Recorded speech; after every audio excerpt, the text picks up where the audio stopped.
Hello.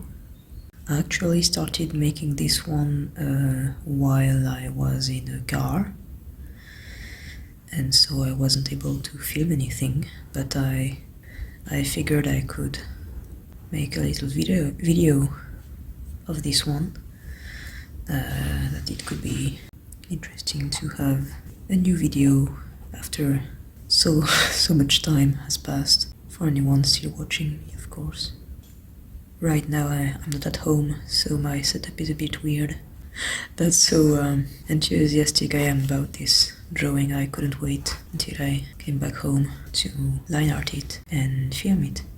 So this was inspired by one of the 8th Doctor adventures, or EDAs. I read this one a long time ago, if I'm being honest. It's something from Unnatural History by Kate Orman. In Unnatural History, the Doctor and Fitz arrive in San Francisco and find an alternative version of their friend Sam, who never met the Doctor, and her life is very different as a result. And the city itself is full of strange creatures and phenomena. I'm not entirely sure of the plural of this one. I think it's phenomena. Anyway, there's like a kraken in the bay, flying turtles and stuff. And it turns out the city is this weird because of the events of the Doctor Who movie. When the TARDIS landed there, it partially damaged the fabric of reality. So things from various realities are invading, more like crossing over our own, and so it's up to the Team TARDIS to find a solution, as usual. And as it turns out, the TARDIS created cracks in space and time, and also the Doctor's biodata has been scattered all over the city. You might have noticed its concepts, which have been reused by the series later in New Who. And yeah, you'd be right. It's good concept, so I'm not even mad about that. And there's one concept I find particularly cool. From time to time, the entire place is affected by a phenomenon where a lot of creatures, more like IDs, run or fly, or in any case flow very quickly through the reality of the town and change reality while they are doing so. Like at some point, Sam turns into yet another version, but this one had a very traumatic life, and it's kind of a very sad scene. This flow of creatures, ideas, concepts crossing the place and changing everything is described as the wild hunt. Like, you know, this concept of fairies just running wildly through realities and just cackling and swirling around, flying around, doing mischievous stuff. And the one leading this crazy thing is the ID of the Doctor. Not the Doctor, but the general ID of the Doctor. So it doesn't really look like 8, it doesn't really look like any Doctor in particular. In order to make it more understandable for the viewer, I drew him kinda like 8, but it's not really him. It's just because it's a book, the 8th Doctor Adventures, so I figured it would be a good shortcut, but it's not really 8. It's more like the idea of him. You can't tell, but I'm doing all of this standing up because my setup is basically a cardboard box and 2 rulers and my phone on top of the 2 rulers. And because there's a box here, the box there, I can't sit down and draw because I can't see at all. That's how impatient I was to draw. But it's almost finished now. The line art of it anyway. So yeah, I thought that concept was really cool, but I never drew it before. I was busy. Recently I had a commission to do, I had a lot of things at my work, I lost my phone, my credit card was hacked, a lot of unpleasant things happened to me. I'm not even going to talk about the political situation where I live, because that's its very own can of worms. But things are way better now, so I'm drawing stuff while I can. The political situation hasn't been better, to clarify, but all the rest in my personal sphere has. So I think I want some leaves and feathers as well flying around. This is going to be a mess. But a fun mess. Need more mushrooms here. Okay, I'll do the rest back at home, because drawing standing up isn't very fun. And we're back home. Much better. This is just going to be the shadows. I really like the book, Unnatural History. It's one of my favorite EDAs, actually. It was my favorite one until I read The Year of Intelligent Tigers by the same authors. And Unnatural History has what I consider to be the best Doctor Who villain ever. The one with the best concept, anyway. Griffin the Unnaturalist. Because the guy basically is based on this kind of fan who has one headcanon and one headcanon only, and that's how the entire series should work in that fan's head. And regardless of what the series is actually doing, that kind of fan usually considers every episode of or everything that doesn't fit their headcanon of the series to be bad by default. Like, even if the episode is saying something interesting or doing something interesting and new, if it doesn't fit in their own headcanon, then it's trash. It's not canon and it doesn't exist and it shouldn't exist, or it's just a bad episode that everyone should trash talk. Also, often thinking their interpretation is the only interpretation possible for the series, and anyone who has a different one, or who refuses to have a single headcanon about the series that defines the entire thing, they often consider this type of people to be either fake fans, or weird, or idiots. I get called an idiot on a regular basis by people like that.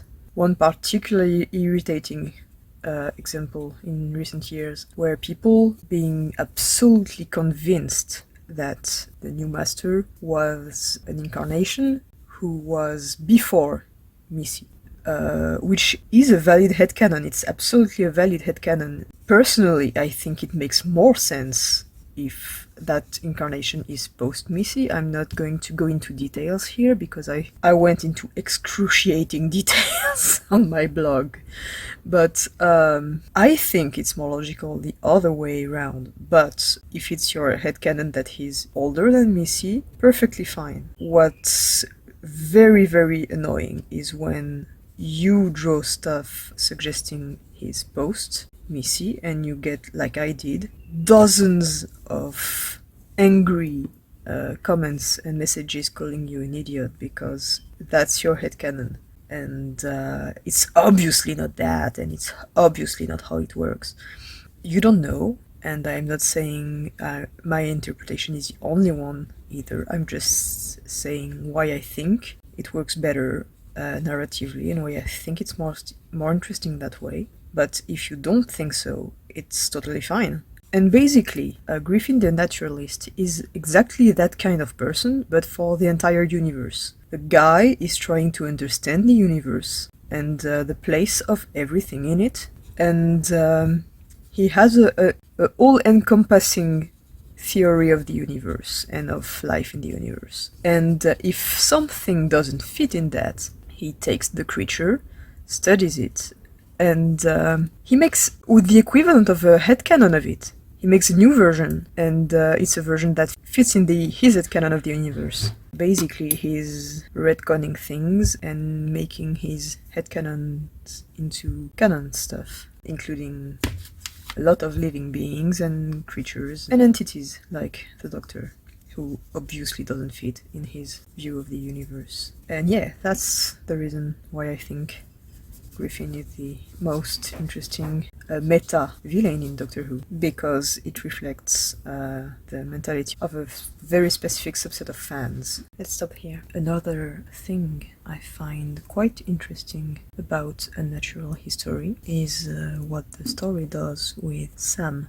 Sam at that point has been the main companion since the very first book. Her characterization has been mostly consistent, but like you immediately know when an author doesn't like her, because she's very easy to make fun of or dislike, because the general idea is that Sam Jones is kind of a social justice warrior before that expression was even invented. The kind of person who's a vegan and chastises you for not being vegan and all that kind of things. For a lot of things she's completely right, and for a lot of things she's like kind of preachy, and sometimes she's not even in the right when it's other planets. But the thing is, Sam is mostly trying to do the right thing, and she always thinks she's in the right. Some books were very, very clever about this. I am especially thinking about Belle Tempest, where she accidentally gets power to reshape the world to her own idea, and because she thinks usually that she's in the right, it's catastrophic. Think The Empty Child and what the micro robots could do, and apply this to someone wanting to reshape the entire world and how it works to their idea, because they think their ideas are the best ones. So yeah, that was very interesting. There had been several books trying to examine basically Sam and what made her tick and everything. But Unnatural History is very interesting, and also makes you rethink everything you thought you knew about the character. In Alien Bodies, we learn that Sam Jones is maybe not the first version of Sam Jones. Like, there's weird stuff in her biodata. That was about it. Nobody really tried to explore that after that. But Unnatural History actually tackles it a lot of books later. As I said earlier in the video, 8 and Fitz find a version of Sam who has never met them before. She's a lot less like Miss Perfect of sorts, and more of a, I'm not going to say alternative type, but it's a general idea. Her life isn't the best. She's kind of edgier. If I remember correctly, one of the first times she talks to 8, she kicks his leg and runs away because she thinks he's some kind of creep.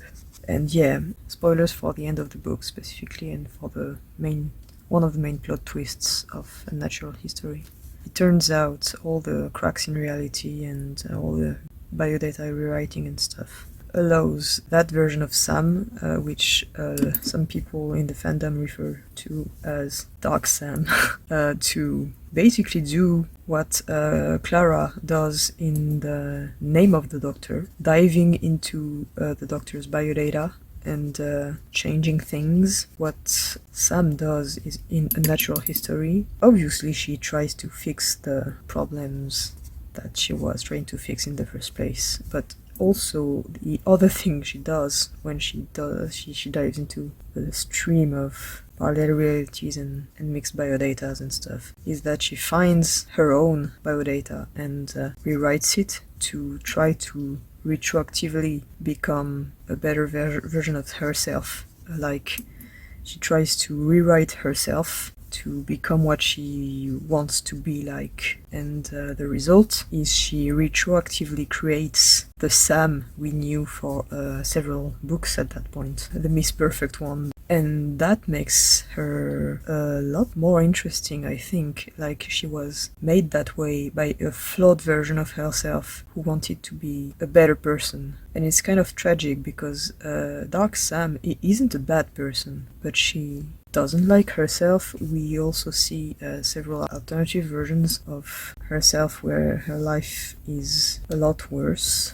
Like, she's addicted to stuff and some really, really dark stuff. You're under the impression after reading Unnatural History that Sam doesn't like herself very much, and so it's in the end we get the usual Sam back, but I'm not sure bittersweet is the right word, because I'm not even sure it's sweet. It's kind of sad, actually, that version of Sam, for someone we only see for the duration of one book, she was a good character. She was a very interesting character, and I don't know, that version of Sam deserved to live her life as she was. There was no need for her to erase herself from existence by rewriting history, basically.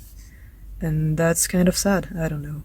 I think it's kind of sad, at any rate. Anything looking like self-destruction usually gets to me in stories, but yeah, that's kind of the case here. I apologize once again for not making videos in the past 4 months or so. Life has been kind of complicated for me.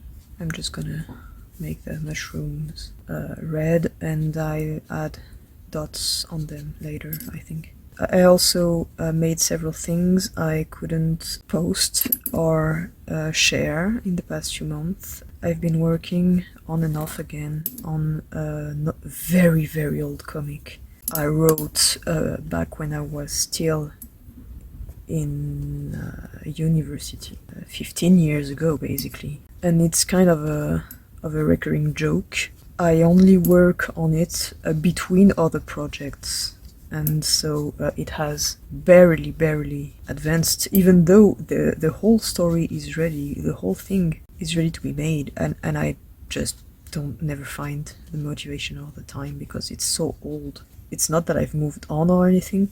I still think it's worth telling, even though it's kind of cliche, kind of the kind of thing you write when you're like 18 or so.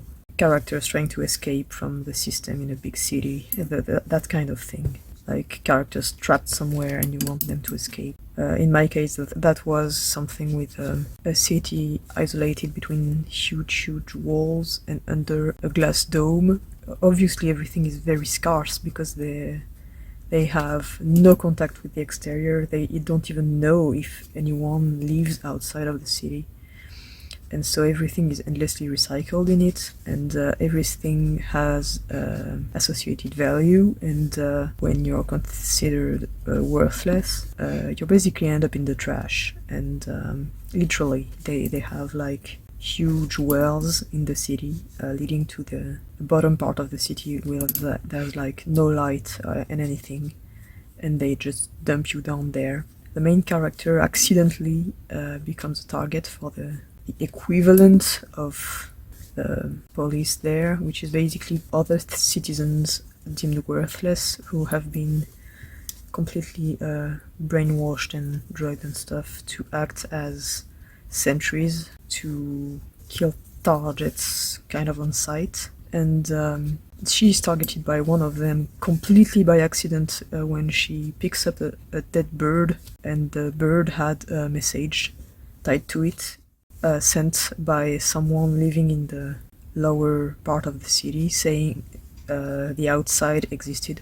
But the guy targeting her is, I'm not gonna say defective, but like he has been programmed wrong, and he's not the best at his job. And because he wasn't able to kill her immediately, and she may have given the information in the letter to other people, and he failed at his job, basically, he must die as well. So now he has no incentive to kill her, and he's like, I'm a target as well. Do you want to try to escape together? They form some kind of uneasy alliance, and especially because in the meantime her girlfriend has been a target as well, and they try to find a way to get out of the city and save her as well. And yeah, that's the kind of thing you write when you're 18 or so, and it's kind of edgy, but it's something I've never been able to let go of completely. And there's some projects I was able to put on the shelf somewhere and say, okay, I'm never gonna do it.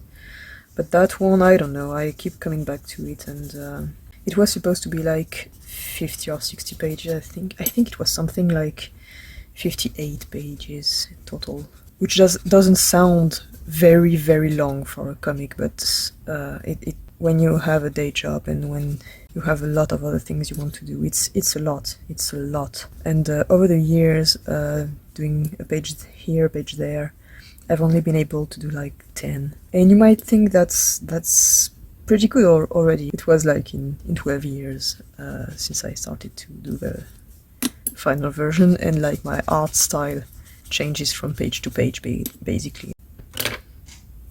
Maybe color also this guy and this guy, maybe a bit darker here. Yeah, we could be good for the next step. I'm gonna be completely honest with you here. I'm not entirely sure where I'm going with this. I just know I'm gonna have to add some inks on top of this, so we're gonna start safe. The thing is, I have a vague idea of the final picture in my head, but I have no idea how to get there. I'm just going to roll with it and we'll see where it goes. See, this is why commission work is kind of stressful to me, because I can't do that. I have to be very precise with everything I'm doing. Even when people are like, oh, you can go wild with this one, and I know I can't, because this kind of stuff is risky. You can basically ruin the entire thing by accident very easily. That's not something you want to do with commission work. I think I want the background to be kind of green, so we're gonna have to add some blue. I've started reading another EDA recently, which is Time Zero. I'm not very far into it. I've read like maybe 1/10 of it. Gotta say, it kinda hooked me from the get-go. It's by Justin Richard, who's not among my favorite EDA authors, but like, he usually has relatively solid books, and that one has a very good pitch. I have no idea where this is all going, but I'm very intrigued. In the previous book, Fitz met basically a paleontology nerd in the Victorian times, and that guy offered him to go to a conference about mammoths and stuff, and later convinced Fitz to join him on an expedition to Siberia to look for mammoths there. At that point, Fitz has like some sort of, I'm not sure how to say that. It's not even a midlife crisis, because the guy is like my age. He's like 30 or so. He is at this point where he feels like he hasn't done much by himself to make a change. It's always with 8 and NG and stuff. It's always with his friends. And he doesn't mind being part of a team and stuff, but like, he's got this not really identity crisis, but like purpose in life crisis. And he's like, I'm gonna do something grand and epic on my own for a while. And he just leaves to Siberia.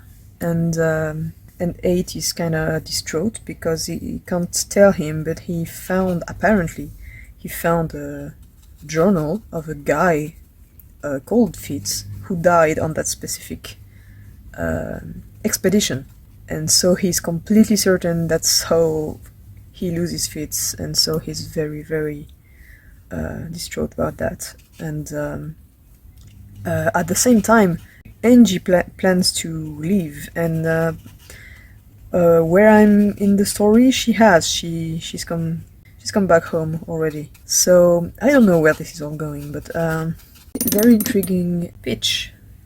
I think I'm going to add pink. In recent years, I've been more comfortable around pink ink in drawings, but like, it was my nemesis at some point. I hated that color so much. But no, I'm using it for a lot of lighting and stuff. I don't know, I just think it looks kinda nice next to all the blue. It's a nice counterpoint of sorts. At least I suppose it is. As you might know, I'm not big on color theory and stuff. I just I'm just like, this color likes this other color, and this one doesn't like this one. And I want this page to be something you can kind of get lost into for a few seconds. Like one of those Brian Froud paintings where there's like a ton of fairies and spirits and stuff absolutely everywhere. And when you were a kid, you spend like several minutes trying to find every single creature hidden under the leaves and stuff. Does everyone do that? I used to do that a lot. I'm also going to put some here and also here. And I think I'm gonna put some over the tentacle as well. I'm gonna wait for it to dry and then we'll add some china blue and yellow. This wouldn't be a Johannes video without an ungodly amount of china blue ink. I don't know what happened with the previous video, but at some point the comments were turned off and I had to turn them back on several times, but as a result nobody commented. I'm pretty sure it's not just because the comments were turned off. I'm pretty sure it was also because the very small audience I had, it's still a bit sad. And if you have something you would like to see me draw for a video, please comment, as long as it's something you could see me drawing. Like back when I used to open prompts on Tumblr, there was one guy always asking me for Marvel comics stuff, and I don't read comics, I don't like Marvel movies, I've never drawn anything related to that, and every single time that one guy was there asking for comic stuff, and it got really annoying. I'm not even sure I understand why he was so adamant about me drawing that, because I don't think there's a shortage of people making fan art for this online. I'm sure he had a good reason. Or maybe he didn't, but he was doing it anyway. I think that's it for the china blue. So this is a dangerous part, because if I add too much yellow, everything will melt together and look really bad. And if I don't add enough, it's gonna stay very dark. So, let's go. I started working on something really dumb on the side, and I'm not even sure I'm gonna go far with it. It's a fan art thing, but it's like one of the very ambitious ones, and for that reason I have no idea if I'm going to do like a few pages of it or like the full thing. I have no idea. It's not Doctor Who related. I'm kind of hesitant to say what it's about in case I never post the thing. It's not something that's gonna be posted anytime soon, but like the only thing I can say is it's divided in several parts, and that the first part should be 5 pages, so that should be doable, but I'm not sure I'm going to do all the parts. I know this is all very vague. You see, this is kind of annoying, because I want to talk about things I'm making, but I'm never sure I can finish them, and I don't like talking about unfinished stuff, so it's like these two things are fighting each other. For that same reason, I'm always posting work in progress stuff once the thing is finished. It's not very logical that way, but that's the only way I can do it and not feel weird about it. These mushrooms were supposed to be red, but I don't know, they're more like brown now. It kind of works, but it's not what I planned. The thing with the yellow, if I overdo it, everything will look the same weird brownish, greenish stuff, and I don't want that to happen. I think it's not so bad like this. I'm also gonna take this very pale yellow and put it over the places where I didn't put the very vivid yellow one. I was envisioning something way more vivid than this, but I kinda like the way it's turning. The other reason why I'm hesitant to talk about the thing I'm working on is that, not gonna lie, kinda cringe. So if I don't finish it, it's probably gonna be for that reason. I mean, basically everything I ever put out can be considered so, but this is a different type of cringe than the usual type. I'm gonna let this dry, but I think I'm going to add a bit more drops of blue, yellow and pink off screen, and I'll be back. So I realized this video was going to be maybe 2 hours long if I filmed every single step. So as you can see, I've already done more than half of that part with the Posca pen and the watercolor pencil. Maybe I'm gonna do things like that in the future so that the videos aren't too long. I still want to live stream at some point. I can't do it on YouTube yet because my camera is my phone, and you basically can't do streams with your phone under an arbitrary number of people subscribe to your channel for some reason. But I might try to stream on Twitch from time to time, I don't know. I like to hang out with people in chat, and I can't do that when I film like this. Now that I have a better computer, I'm pretty sure there would still be some delay, but not as awful as the 10 minutes delay the only time I tried streaming. Okay, so that creature is mostly done. Moving on to this fish. Someone's listening to music outside. I'm not sure if you can hear it. They're gone. Might have been someone in a car. Now the big fish. I haven't made progress in reading Time Zero since last time. I've also implemented something new on Patreon, which changes nothing for you basically, because it's on the same level as work in progress posts. It's sneak peeks. Basically, you can see unfinished stuff in advance, because the work in progress posts were always posted after the finished piece was uploaded. And sometimes there's things I do that take several months or even years in some extreme cases. Like there's comics I've been making for several years on and off, and it can get kind of frustrating because if I only share finished stuff, there's nothing I can share in all the time I'm making them, which has led me in the past to do things like, I haven't made a single drawing I can use as a work in progress post on Patreon this month. I should probably do some quick fan art or something, and I'm not sure I want to force myself to make fan art, except for commissions that I never draw, things I don't want to draw or have no interest in drawing at all.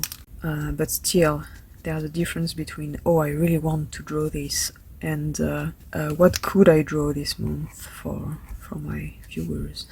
Then it's no fun for anybody. And we're almost done with this step actually. I'm glad I did most of it off screen. This ghostly thing, I'm not even sure what that is. Sometimes you just draw interesting shapes and you don't even assign meaning to them. When I wanted to draw something but I had no specific idea, as a kid I would close my eyes and draw random lines all tangled on a page, and then open my eyes and try to use some of them to draw something. Maybe I should do that again someday. Maybe I shouldn't have saved the doctor for last, because I'm kind of nervous. Am I saving time? because I'm nervous about drawing the doctor, probably. I'm gonna sign it right away.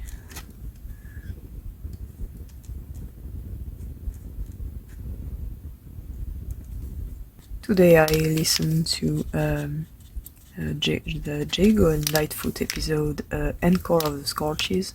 It wasn't as good as the original Scorches audio, but it was still very good. It wasn't as good because it lacked, how do I put this? I felt Professor Baffle being some sort of good guy, regretting what he did and saving the day in the end. It was really cool and helped the Scorches being more interesting than just evil Muppets. But in Encore of the Scorches, they are very much evil Muppets and nothing more really. But it's really fun because it's a musical episode and there's some quite funny lines in it. Like there's one where Ellie is complaining she's never gonna get her own spin-off at this rate. So yeah, I thought mostly Jago and Lightfoot was in some sort of downward spiral ever since series 5. Not saying there hasn't been good episodes since that series. There was one with Conan Doyle, which was very good. But there wasn't any episode where I was like, oh, this is one of the best episodes in Jago and Lightfoot. Post series 4 until Encore of the Scorches, which is series 8. So yeah, just for that reason, I'm glad I continued to listen to that spin-off. And also it's very lucky because I haven't bought Big Finish stuff in ages, and I'm basically still listening to stuff I had bought before my depression 5 years ago. My fave Jago and Lightfoot episode, by the way, is Beautiful Things, which is amazing. But it's kind of cheating because it has Oscar Wilde, and as you might be aware, I love Oscar Wilde. There's a video where I talked about that quite a lot. And info dumped on the entire plot of an Oscar Wilde story I liked, which surprisingly enough is not Portrait of Dorian Gray. I think it works that way. I was afraid it would look too much like 8. I wanted it to look like 8, but not a 1-1 thing. But with the almost white hair, I think it works. And that's about it, I think. Yeah. I'm not gonna film the entire line art because as you already know, it's kind of boring. But I'm gonna line out a couple of things because it's more interesting than just showing nothing. I'm not even sure what half of these creatures are really. I wanted to draw that one and I'm line arting the one under it instead because logic. Currently I'm also making custom patches. This one is very unfinished for my new vest. The thing is, my favorite vest full of patches is very old, and I only recently, with global warming and stuff and all the awful way above 40 degrees Celsius summers we had here, that it was impossible to wear it in that kind of weather. So I'm making a second sleeveless one, and I'm completely customizing it, including patches I'm making from scratch, which I had never done before. Not really. I should really do the wings of these things because before I forget entirely. There, that one is going to have a "Bring me the horizon" quote. Bring me the horizon who I'm going to see in concert in a month or so, and I'm very happy about that. I was about to say I've never seen them in concert, but like for a lot of years I didn't go to concerts very much, and more recently because of COVID. It's in a big concert hall. It's the same one where I saw My Chemical Romance last year. I'm still not over that concert, by the way. It was very good. And I'm saying that even though I was like pushed a lot and almost fainted at some point, but it was still a very, very good concert, even taking that into account. So that's how you know it was very good. I've only recently realized that I liked Bring Me the Horizon. And the reason is quite simple, really. I've already said it in a previous video, but I basically missed the entire MySpace age of the internet because I was busy doing other things. And so nearly all the bands who appeared through that medium kind of flew over my head. And I was still checking some of them by curiosity.